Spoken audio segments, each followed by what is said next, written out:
ఆంధ్రప్రదేశ్లో వాతావరణ పరిస్థితులు వేగంగా మారుతున్నాయి. విశాఖపట్నం వాతావరణ శాఖ తాజాగా ఒక ముఖ్యమైన హెచ్చరికను జారీ చేసింది.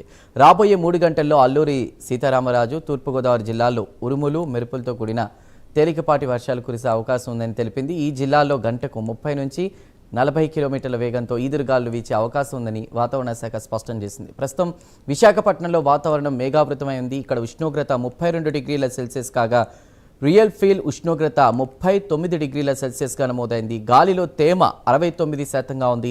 తూర్పుగోదావరి జిల్లాలో 33 డిగ్రీల సెల్సియస్ ఉష్ణోగ్రత నమోదైంది. జూలై 4వ తేదీన బంగాళాఖాతంలో ఏర్పడిన అల్పపీడనం కారణంగా తీర ప్రాంత ఆంధ్రప్రదేశ్లో గంటకు 40 నుంచి 50 కిలోమీటర్ల వేగంతో గాలులు వీచి ఉరుములతో కూడిన వర్షాలు కురిసే అవకాశం ఉందని నిపుణులు చెబుతున్నారు.